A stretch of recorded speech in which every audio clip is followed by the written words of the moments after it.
There are a lot of good strikers in the Premier League, but there are also quite a few bad ones. Today we're ranking every single striker in the Premier League. Let's jump into it. As you can see, we have 5 tiers. The top one is just for Haaland. The next one is the great tier. Then we have the good tier. The should be better one is for players that I think had a lot of expectations coming into this season, and even though they've probably done well numbers wise, they've really not lived up to those expectations at all, and they should be doing a lot better. And then finally, not Premier League quality. Let's jump into it. The first striker we have is João Pedro, and I'm going to put him in the good tier. For a start, he's not necessarily an out-and-out number 9. He has played there a lot this season because of delapse injuries and absences, but he done well. He scored a couple of really good goals, but if you were to play the full season there, he's not really going to live up to what Chelsea would need from that number 9. But I do think he's done well given the circumstances. Next up, we have Erling Haaland. Let's just put him straight up there. He's going in the Haaland tier. He's just a robot amongst men. He's obviously miles above everyone else in the league right now.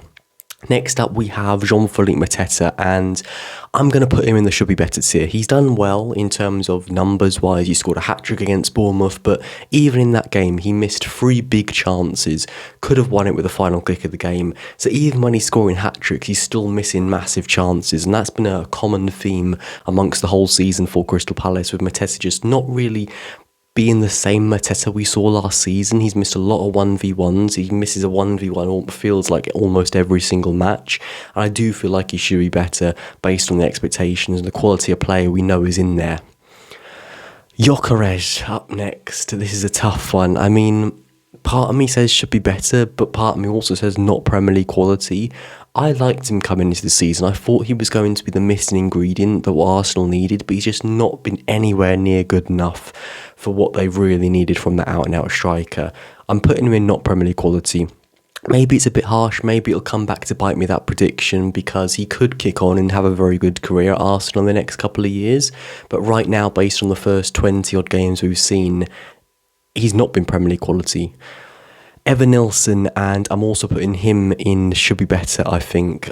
He's scored 3 or 4 goals this season. 2 of them came against Tottenham Hotspur in the victories for them. But I do feel like, again, based on expectations, based on someone who's playing every week for Bournemouth, he probably should be doing a little bit better. His out-and-out play is okay, his all-round play, but when it comes to being in the box, he's just nowhere near clinical enough, and especially when you have a player such as Eli Krupi Jr. on the bench, who's been young, not gotten that many minutes. When he has gotten minutes, he's scored some cracking goals.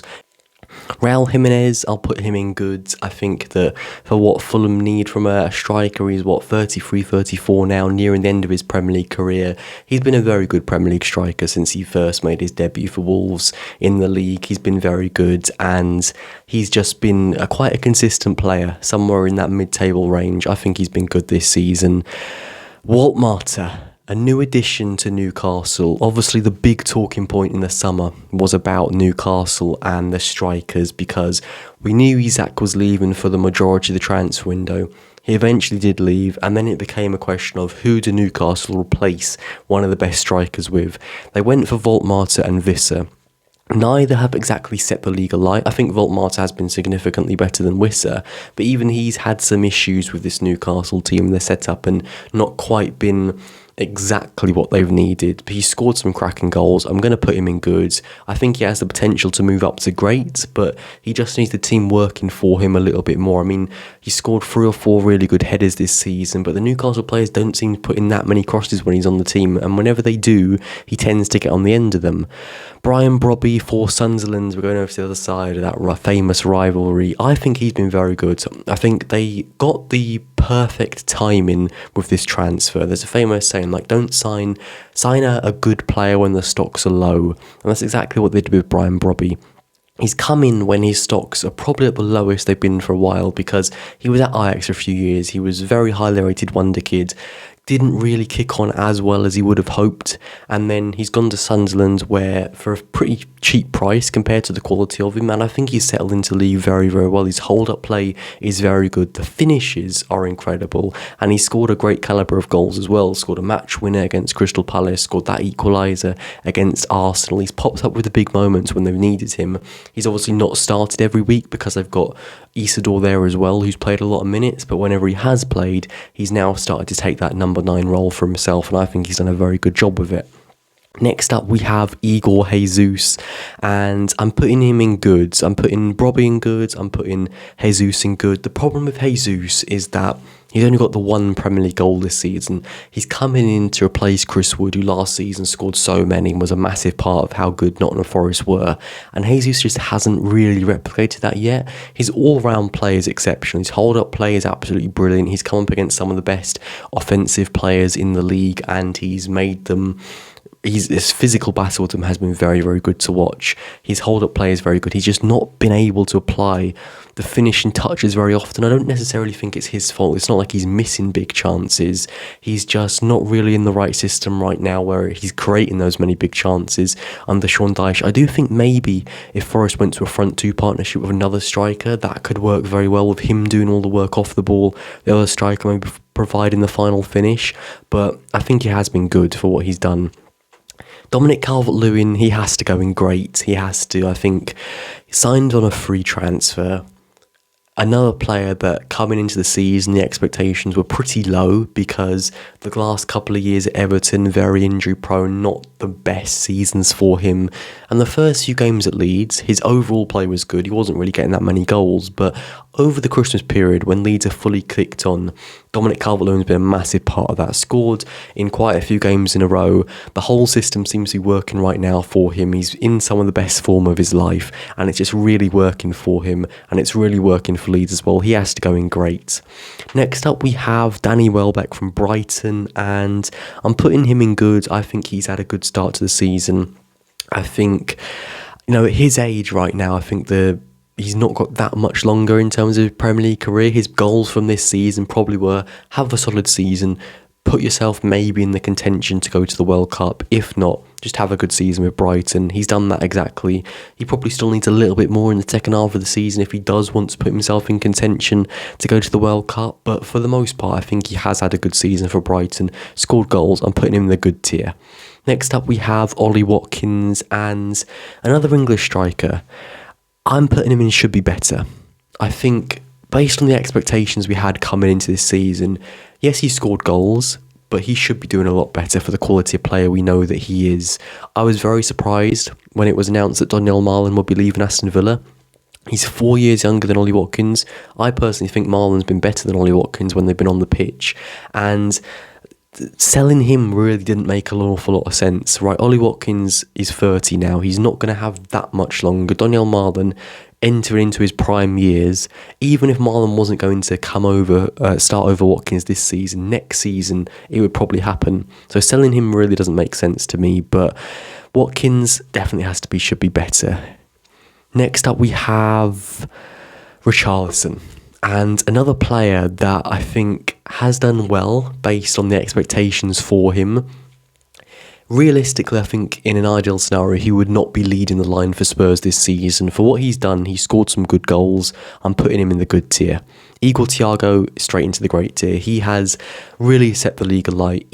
I know people have said he's like a penalty merchant. Even if you took away Igor Thiago's penalties this season, he'd still be the second highest scorer in the league. That's how good he's been. Highest scoring season by a Brazilian player in Premier League history. He's just been exactly everything that Brentford needed from a striker. And Brentford's track record with strikers in the past 10 years has been superb, and he's fallen right into that track. He's going in great. We're moving on to Liverpool. I'm going Hugo Ekitike, and he's also been great. I had my doubts about him in the summer when they first signed him because with all the talk about Alexander Isak coming, everyone knew he would end up at Liverpool. And then they go out and sign Ekitike, and I was thinking, is it the right move? They spent a lot of money on this young striker who realistically won't play that much with Isak coming to the club. Obviously, it hasn't worked out like that at all. Isak is injured, Ekitike has played a lot of minutes, and he's taken those minutes and done very well with them. I think he's been a great signing for them. Benjamin Sesko of Manchester United is an interesting one to call because I personally didn't think it was the right signing in the summer, and I also don't really think he's settled in that well. Man United right now are in a position where Sesko does not probably start in their best team. They've got Cunha and Mbeumo who can both sort of fill in that number 9 role in the setup when they need to in order to accumulate all of their attacking options. Amad Diallo, Bruno Fernandes, Cunha and Mbeumo, they all start together. So Sesko doesn't start in their best team. I do think he's done okay given the minutes, but his big moment for the club was scoring a brace against the team that are 19th in the league, which I won't take it away from him. Obviously, you still have to score the goals, but at the end of the day, I do think he has got a long way to go before he will ever repay that hefty price tag they paid him in the summer. I'm putting him in good, though. Next up, we have Jorgen Strand Larsen. Not many players to go now. Jorgen Strand Larsen has to go and should be better. I mean, he's not been good. He's certainly not been great. I also don't think he's not Premier League quality because he proved it last season. He is Premier League quality in the right setup. It's just this season it's not working out for him at Wolves, and he should be significantly better based on what we've seen from him. Callum Wilson. He has to go in great. I think Callum Wilson is a great striker. His problem is injuries. He's always been injury prone, and that's what's kind of held him back in his career a little bit. But when he's on the pitch, he's the perfect player for West Ham needs because he will always score goals. He scored some very important goals, scored the winner against Tottenham not that long ago. Last minute winner, and he's just exactly what a team in a relegation battle needs from a striker, someone that you can rely on to score goals. He's currently on a pay-as-you-play contract, which I think is holding him back a little bit because even though, yes, he has had a couple of injury problems, he also hasn't played as much when he probably should be, right? On form, he starts every game for West Ham. Because of that contract, he's not quite playing as much, but when he is on the pitch, he's scoring goals, and that's what matters.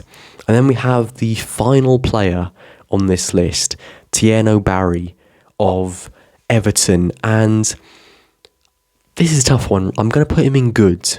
I think the last few weeks he's looked a little bit better. His all-round play is getting a little bit better. He just needs to start adding those goals. Everton need a clinical number 9. That's kind of the one thing. That and a right-back are the two things they're missing in this Everton team.